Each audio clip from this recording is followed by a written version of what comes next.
Have you started to see the financial crisis impact people joining the gym now? Because the peak time, everybody wants to get into the health and fitness. 2 or 3 weeks into January that people start sort of coming out of the woodwork, spending money again, post-Christmas, post-kids going back to school. What are the biggest changes that you've seen, obviously, because you've been in this gym environment for such a long time? People are a little bit more comfortable with the online side of things. Even the generations that are not necessarily techie have kind of had to dive into it. We've got somebody listening to this now, and like you, they've been eyeing up this building. It keeps coming up for let, then gone, then come up for less, and gone, and really want to open a commercial gym. What were the first steps that you took when you were like, yes, that building's finally available. I feel like I'm in the right place. Now is the time to go for it. It's looking at the numbers. That's the biggest thing that you kind of need to be on top of. There is quite a big market now for gym equipment secondhand. We got a lot of ours secondhand refurbed, and we've saved thousands by doing it that way. Some of the bigger gyms, more established gyms, had grants given. They were offloading and upgrading. There is still quite a big market for that sort of secondhand equipment. You've got your commercial gym, it's going really well. And then before you know it, you suddenly have a JD gym, a Pure gym, an Everlast gym. All these places just pop up around you. How do you make yourself stand out and be different? Post-pandemic, that whole community thing is the biggest driver.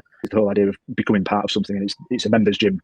Welcome to the FitPro Lead Gen podcast, where each Monday we bring you a brand new guest interview. And today we have another big one for you.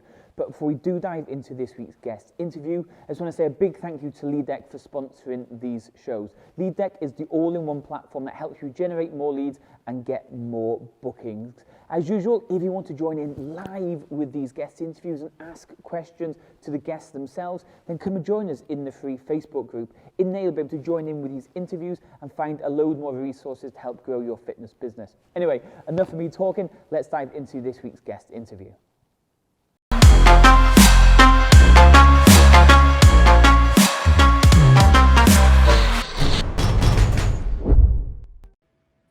Good afternoon, everybody, and welcome to another guest interview. This week, I'm actually at home. Paul decided to do this at 4 p.m. and in the office, we finish at 4 p.m. So I am home doing this guest interview. Paul, how are things? Good, thank you, mate. How's things with you?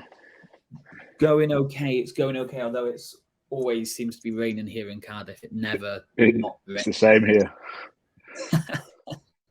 Cool. Okay, so we've got an interesting topic today. So we're going to talk about the fitness post-pandemic and kind of like the financial crisis that we're potentially going into now. So kind of both of them kind of almost similar things, if that makes sense. But if we do dive into it, how did Paul get started in the fitness industry?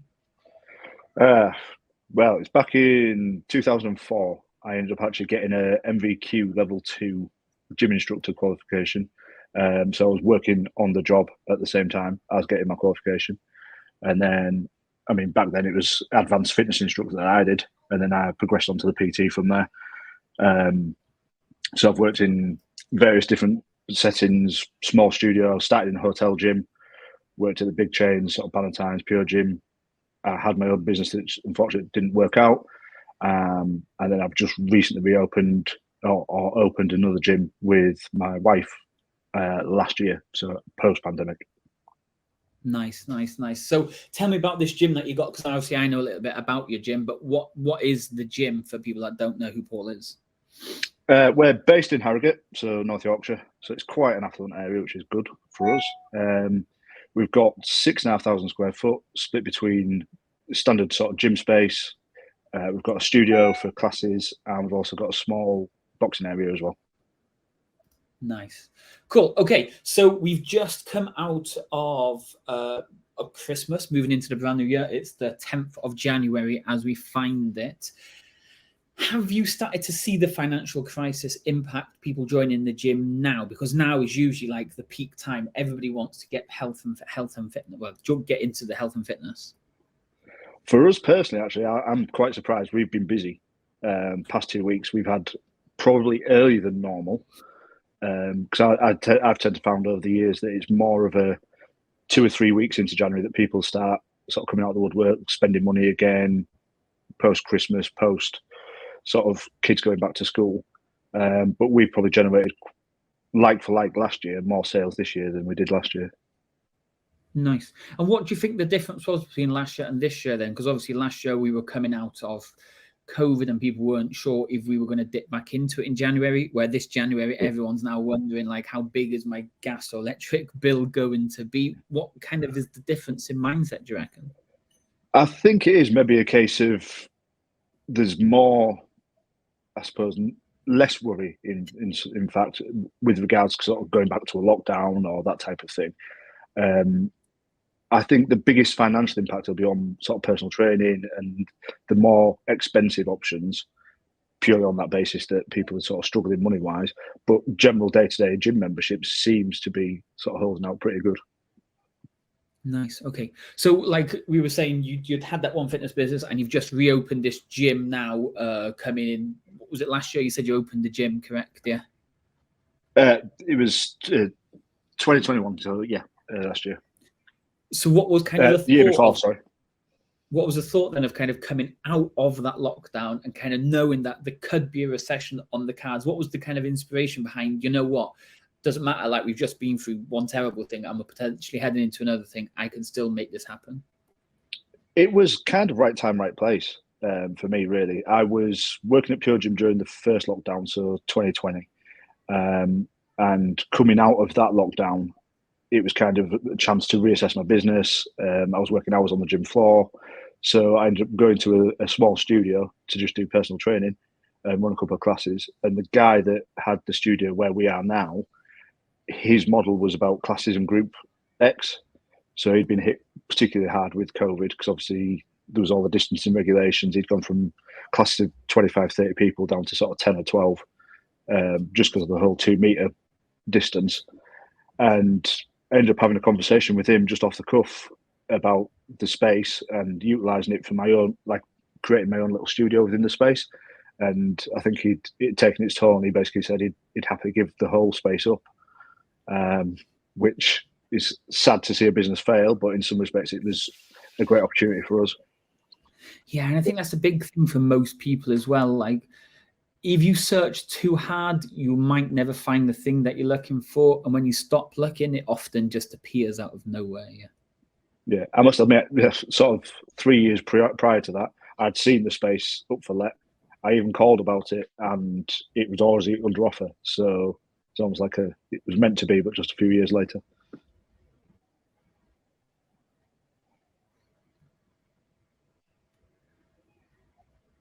Oh, I think that Wi-Fi is just going a little bit there.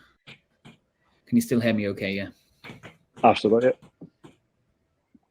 Yeah, cool. Okay. So obviously you've been doing this for a very long time now. You said you kind of done all your GMBQs and you've been working in all these different gyms, doing your PT, and now you've got a studio now, like you say, the post-pandemic. What are the biggest changes that you've seen, obviously, because you've been in this gym environment for such a long time? What are the changes that you've seen recently then? I think it's more of the hybrid side of things. So people are a little bit more comfortable with the online side of things, so programming, even live classes, obviously, because we had to all sort of jump on Zoom during the pandemic. So even the sort of people, even the generations that are not necessarily techie, have kind of had to dive into it. And I think that's continued quite a bit. I think it's changed post-pandemic, things like the Peloton. I think that's changed a lot for Group X. We've certainly seen less numbers in classes than probably what you would have normally expected year on year. So whether that's people obviously still working from home. So I think there's that element that's transitioned across. Nice. Yeah. So you think kind of like because of the lockdown itself and people having to almost force themselves to go online, it's kind of created that hybrid approach. So people that want to have that community face-to-face contact, but also because they've enjoyed the online aspect, it's part of it as well. Yeah, I think it's the flexibility that it gives, because obviously you can use the tools that are out there now, even with sort of Zoom and things like that. But all the apps, I mean, I use PT Distinction, and it's just a great way of sort of managing your clients without having to be spreadsheets and everything else like you used to have to. Well, there's nothing wrong with Google spreadsheets. Sometimes they do work really well. So we've got somebody listening to this now, and they've like you, they've been eyeing up this building. It keeps coming up for let, then going for, then gone, then come up for let and gone. And they'd be like, I really want to open a commercial gym per se, not a studio, a commercial gym. What were the first steps that you took when you were like, yes, that building's finally available. I feel like I'm in the right place. Now is the time to go for it. Well, we were lucky because, I mean, I had the conversation obviously with the previous owner, and he was mid-lease. So we ended up actually taking over his lease. So we sat down with the landlord, Okay. discussed the financials and everything else. And that was supposed to be, well, that was December 2020. And we were originally going to open January 21 as a full gym, sort of change the whole model. And then obviously we got locked down again, and opened up eventually in April 21, which wasn't a bad thing in some respects because we had a chance to get the kit in. But I think that's probably it's looking at the numbers. That's the biggest thing that you kind of need to be on top of, because there is Nice. quite a big market now for gym equipment, sort of second hand. We got a lot of ours sort of second hand refurbed, and we've saved thousands by doing it that way. Nice, because that was going to be my next question. I'm guessing lots of people are like, when they see a commercial gym, like you said, yours is 6,000 square foot. 6,000 square foot for most people that don't. It's a really big place, yeah. Which means you want to fill it with as much equipment as possible. So, is the second-hand route or repurposed route kind of the best way to go to get started? That's definitely what we did. I mean, we found a couple of decent suppliers through the pandemic, effectively, or sort of through the lockdown, who were still operating. I think because some of the bigger gyms, more established gyms, had grants given, they were offloading and upgrading. So there is still quite a big market for that sort of second-hand equipment. That, I mean, a weight machine's a weight machine. It lasts for years as long as it's well maintained. So we managed to dive on that, really. Nice. Okay. And if somebody was, say, we're opening a warehouse type of gym, you've just got your just a front door there and stuff. How are you organizing, or how are you tracking the people coming in and out of the gym? We have Club Right is what we use as our membership system. So that handles everything from sort of online sign up, member management, sign in, sign out. So all the health and safety is covered as well, sort of GDPR and all that side of things. And that, for me, is a no-brainer because I'm not a big admin person. Nice, yeah. So that kind of covers you. And do you have gates and stuff, or like say in pure gyms, you've got those kind of capsules and stuff? How are you tracking people coming in and out? So we just have a reception desk. Okay. So ours is just a basic reception desk because it's always manned. Unfortunately, due to our lease anyway, we wouldn't be allowed, our planning consent wouldn't be allowed the 24 hours, which would be a consideration. But then when we've looked at sort of costs, we've got a pure gym just around the corner. So we're not going to be able to compete with them in terms of price and everything else. So we're trying to offer more of a personal service, the community side of things. So the gym's always manned. There's always a regular face on the gym floor. Nice. Okay, so let's move into that, because I'm guessing lots of people have either been through that situation, or maybe that situation's about to come where you've got your commercial gym and it's going really well, and then before you know it, you suddenly have a JD gym, a Pure gym, an Everlast gym, Energy Fitness gym. All these places just pop up around you. How would you differentiate yourself? How do you make yourself stand out and be different to these real budget gyms? In our market, we've got, well, sort of in our area, we've got a big David Lloyd, which is obviously the top end, and I've got the Pure gym at the other end. We kind of went in the middle. So when Pure gym came about, the sort of mid price range gym I found almost disappeared. Sort of the 45, 50 quid a month type market. I think that's where we've kind of slotted in the middle of that. And I think post-pandemic, that whole community thing is the biggest driver. It's the whole idea of becoming part of something, and it's a members gym, and we're focusing around that whole thing of, we know 90% of members by first name, whereas you don't get that sort of element at Pure Gym or your big commercials, because their model is about stacking numbers. Nice. Okay, yeah. So it's the family, the community, know everybody. So does that mean you do different events and stuff at the gym? It's not just come in, train, and leave. There is kind of like gym events and things going on. We've done a couple of bits and pieces. So we've had sort of a sampling event. We've got a USN sponsored athlete who trains from our place. So we've got a bit of a tie-in with them. So they came down and did some sampling. We're potentially looking at doing almost like a strongman type, lifting the big dumbbell competition at some point. So yeah, we're trying to get more involvement around sort of supporting local businesses, and we do sort of tie-ins with a couple of sandwich shops and bits and pieces as well to breed that whole mentality of support the local community rather than the big chains. So let's touch on that more then, because that's something I guess lots of us kind of don't really do with our fitness business, is partnering and working with sandwich shops and stuff, just like you said. What does that mean, and how does it benefit your business? We've basically given out 3-day passes to certain businesses. We offer corporate discount, or sort of corporate rate discount, to some of the bigger employers in the area, and things like the blue light discount and that type of thing. And in return, they'll give us like 10%. We've got a couple of local sandwich shops, they'll give 10% discount. We've even got a fish and chip shop, which gives 10% discount. And it's just that sort of awareness, I suppose. So we're promoting them within the club, and they'll obviously recommend us. Nice. So sometimes it's not always beneficial for you financially, but it helps the members in different ways, which then keeps them for longer because they're part of your membership. Yeah, exactly. It's more about sort of giving them more value for their membership as opposed to us gaining a load of new members from the back of it. Nice. Okay, so we touched on the USP points a minute ago then. So like for the Pure Gym, maybe the USP is getting the price as low as possible, whereas you said you were going for the mid-range. But when we talk about USP, are we also talking about a specific target audience as well?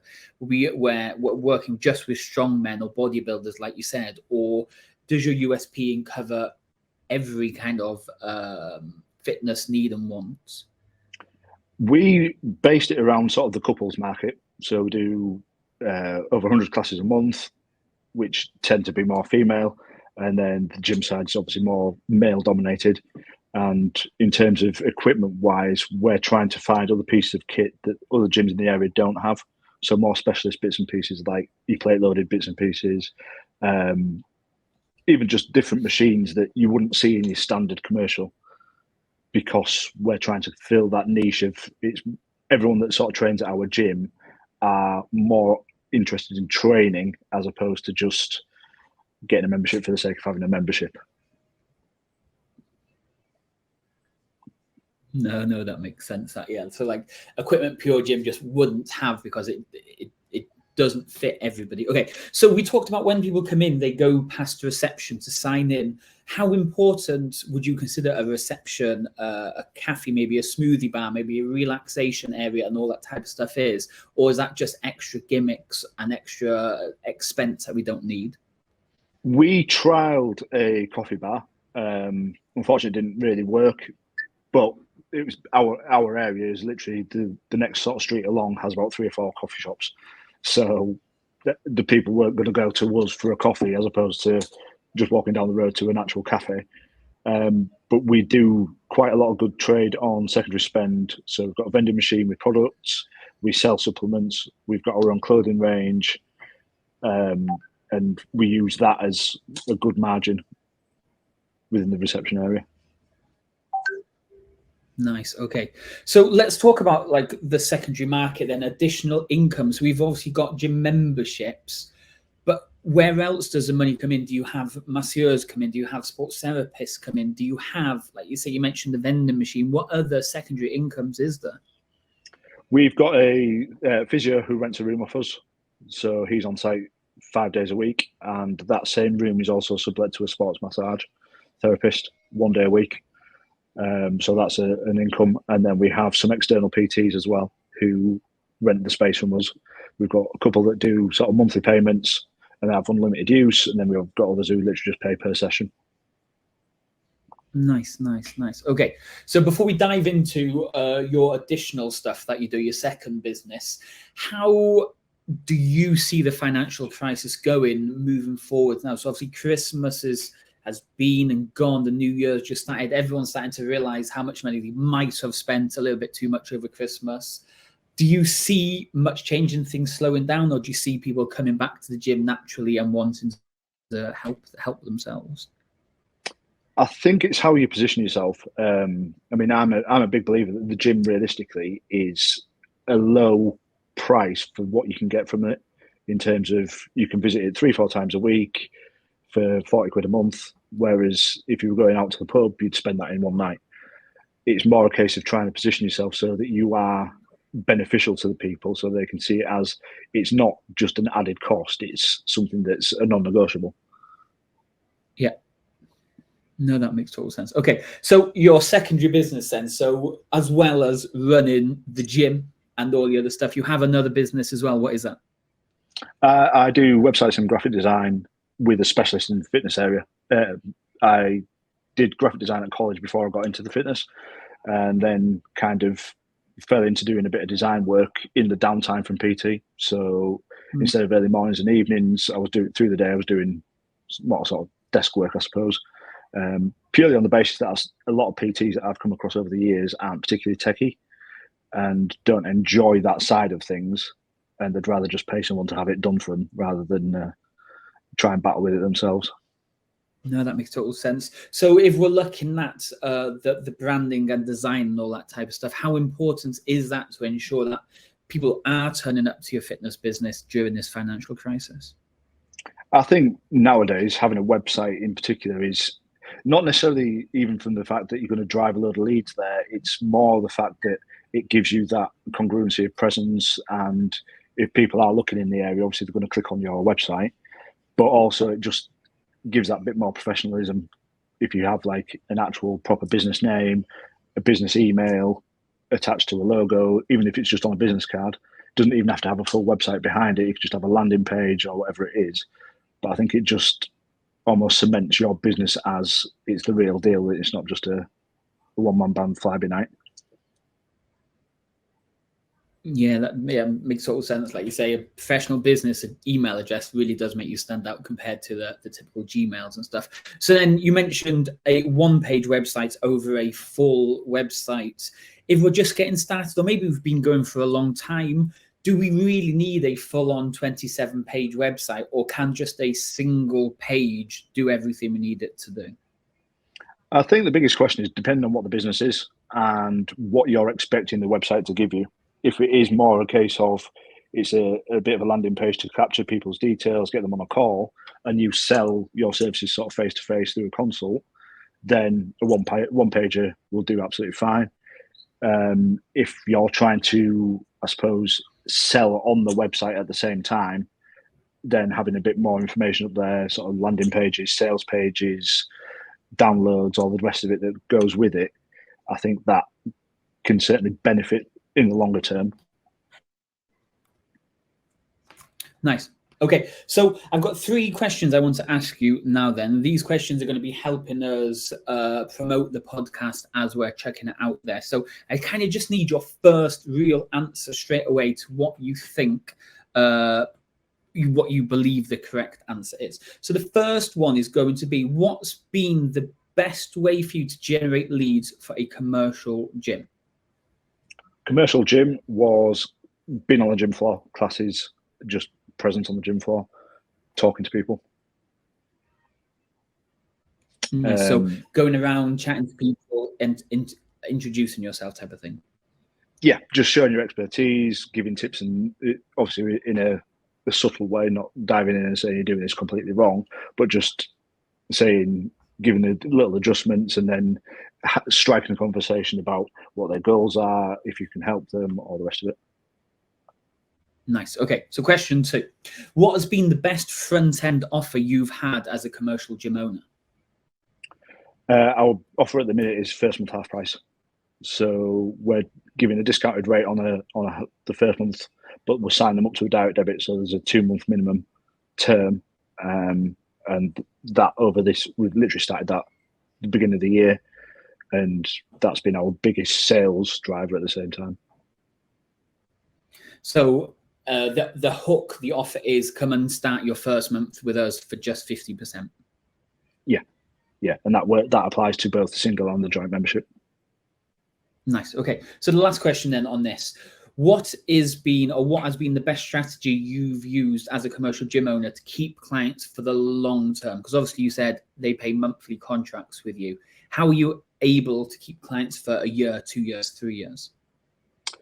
I think the flexibility that we give them keeps them coming back. So even if we have lost members, which naturally you will do, there's a lot that do come back because they've not been tied into a 12-month or 2-year contract, whatever it is, and they've only literally have to give a few days notice or a month's notice.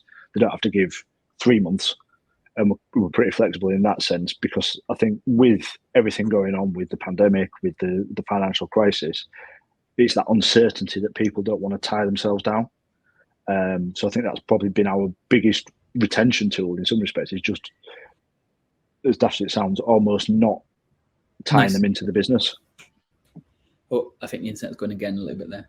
Cool. Okay, so to finish then, is there anything you think we've missed when it comes to running a commercial gym, setting up a commercial gym, the branding and the website of the whole thing? I think it's more, if you're looking to do it, it's more making sure you have money in the bank for repairs, because there is different things that will come up and will happen. We've literally just had a treadmill go down and 2 cables snap in 3 days. It's just wear and tear. It's just one of them things, but it's not what you need in January. That is something, obviously, owning a studio, we don't generally have that issue, but yeah, I'd not thought of that. So like, you can guess, I'm guessing the belts on the treadmills go over time, and bolts on the machines kind of snag and stuff. Yeah, there's always sort of running repairs to do. Anything else then you think other commercial or studio owners or boot camp owners might not know about running a commercial gym then? Can't think of anything off the top of my head. I think it is more a case of, it will be a slower burner, and as much as you think you're shouting about it on social media, we've been open for sort of 18 months and we still have people that don't even know we exist. So it's just, you've literally just got to keep, we've literally started running Facebook ads, and as much as we haven't had a massive amount of leads through the ad, I think it's generating that awareness, which has helped with our sales. Yeah, I think that is one of the big things with commercial gyms compared to maybe studios, like for us, for example. I'm guessing your gym is on a main road or in a walking by area. It's kind of set back from a big main road, so you probably wouldn't know it's there. We've got a sign at the end of the road, but obviously if you're not driving past that area, you don't necessarily see it. But we are kind of surrounded by houses as well, so we're quite lucky in that respect. Yes, that's massive, just for everybody, making sure the advertisement is right, but also just letting people know where you are and how to get to it, I guess, like, is one of the biggest things. Cool. Okay, and for this episode you have a special offer as well to kind of talk out, to let people know about what it is you do. Yeah, it was just for the website side of things. So I offer what's called a business in a box, which is effectively sort of a rebrand or a brand new logo, a website, email address, hosting, maintenance, so you don't have to worry about any of that side of things, and even some sort of social media graphics like your banners for your Facebook page, profile picture for Instagram, etc. And that's half price for this offer. Nice. So is there going to be a link that we can put below, or do they need to reach out to you, or how are we going to let people know to get in contact with you? The easiest way would be to just reach out direct, because there is different options in terms of what your business would need, whether it is a normal sort of 5-page website or just a landing page. And obviously the price will vary depending on what's involved. And that's on Facebook, correct? Yeah, just on Facebook. Nice. Paul, I appreciate your time today. Thank you for coming on. Hopefully January keeps growing. Like you said, it's been going so far. We can move into the summer. You've got a nice packed out commercial gym. But no, I appreciate you coming on today. Thank you for your time. And we might check in further down into the year to see how everything's gone for you. Perfect. Thank you very much, mate. We'll speak to you soon. Thank you.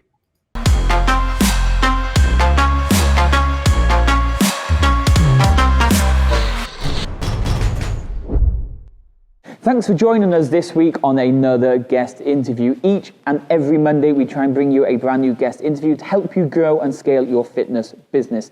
As usual, if you haven't already subscribed to the channel, don't forget to subscribe below. And if you want to watch these interviews live and ask questions, then come and join us inside the free Facebook group. I'll speak to you all next week. Cheers.